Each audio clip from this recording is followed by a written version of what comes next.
नमस्कार मंडळी, स्वागत आहे तुमचं सण संस्कृती आणि परंपरा या आपल्या यूट्यूब चॅनलवर.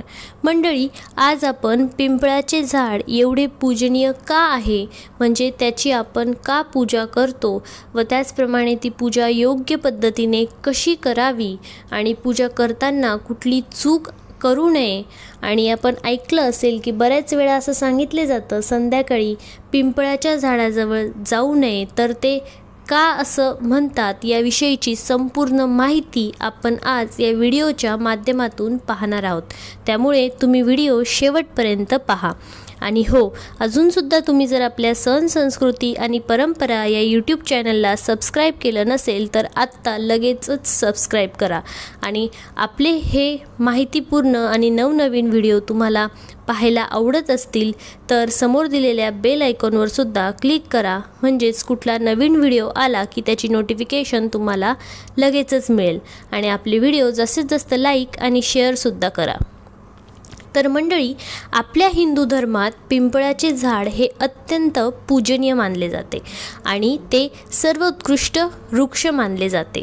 धार्मिक मान्यतेनुसार पिंपळाच्या झाडामध्ये माता लक्ष्मीचा वास असतो आणि असं सुद्धा म्हटलं जातं की पिंपळाच्या झाडाची पूजा केल्याने, तिथे दिवा लावल्याने माता लक्ष्मी आपल्यावर प्रसन्न राहते आणि आपली संपत्ती आणि समृद्धीमध्ये सुद्धा वाढ होते. धार्मिक महत्त्व तर या झाडाला आहेच, पण त्यासोबतच या झाडाचे औषधी महत्त्वसुद्धा आहे. या झाडाच्या पानांचा वापर करून अनेक प्रकारचे औषधी वनस्पतीसुद्धा बनवल्या जातात, ज्या आपल्याला विविध रोगांपासून बरे करण्यातसुद्धा मदत करतात.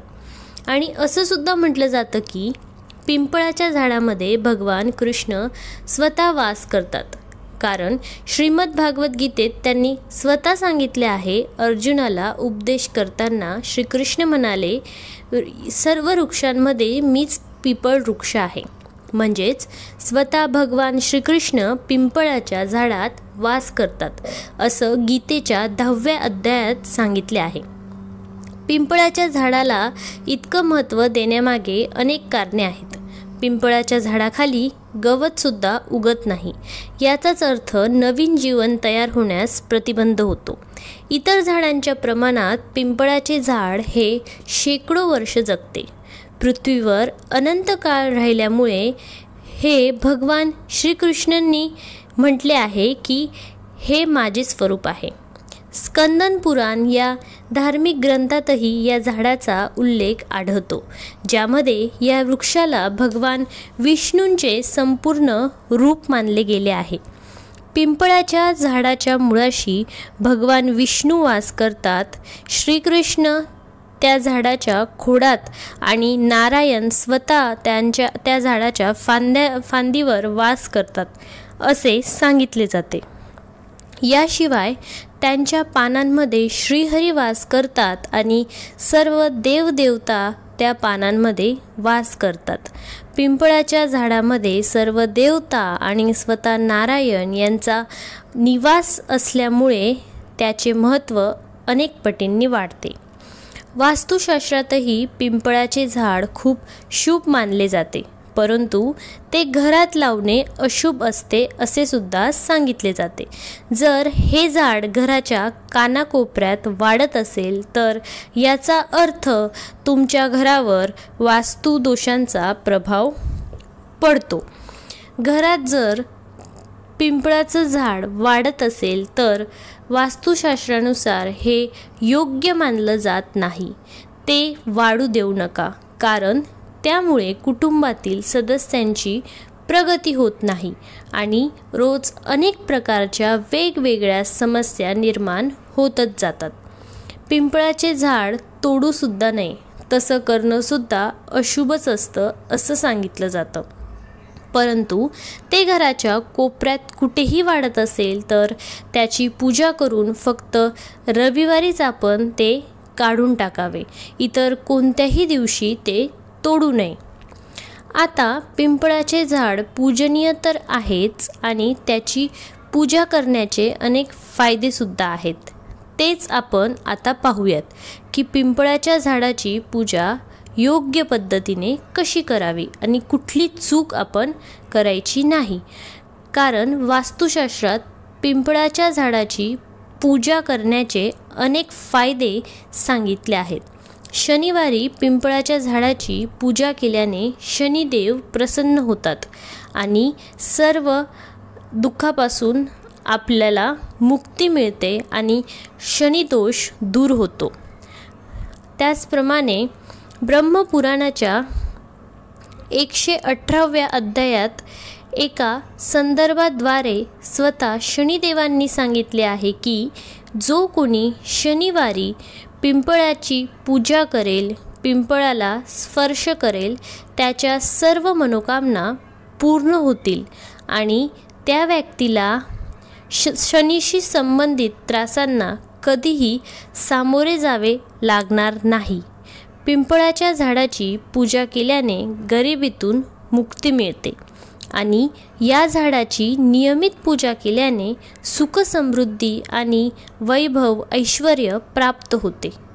पिंपळाच्या झाडाची पूजा केल्याने जीवनातील सर्व दुःख दूर होते आणि पितृदोषापासूनही मुक्ती मिळते. शास्त्रानुसार पिंपळाच्या झाडाची पूजा नेहमी सूर्योदयानंतरच करावी. बरेच लोक ही चूक करतात. पूजा करतानाही आपल्याला लक्षात ठेवायचं आहे की पूजा नेहमी सूर्योदयानंतरच करायची आहे.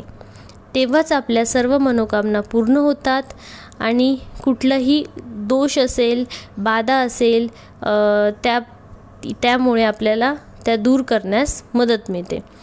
कारण सूर्योदयापूर्वी पिंपळाच्या झाडाची पूजा अजिबात करू नये असं सांगितले जातं, कारण त्यामुळे घरात गरिबीचे वास्तव्य होते.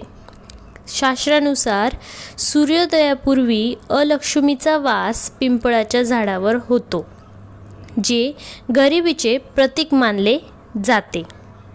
आणि सूर्योदयापूर्वी पिंपळाची पूजा केल्यास घरात दारिद्र्य आणि जीवनात समस्या कायम राहतात. म्हणून पूजा करताना हे पहिले लक्षात ठेवायचं की सूर्योदयापूर्वी पिंपळाची पूजा करू नये आणि त्या झाडाजवळ जाऊसुद्धा नये.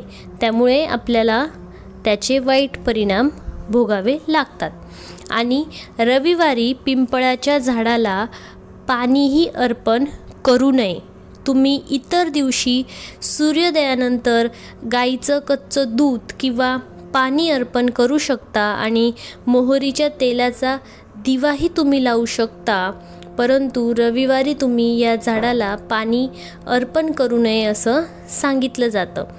तुम्ही या पिंपळाच्या झाडापुढे जर तुम्हाला जमलं तर नतमस्तक होऊन हा जपसुद्धा करू शकता. 108 वेळा तुम्ही या मंत्राचा जप करू शकता.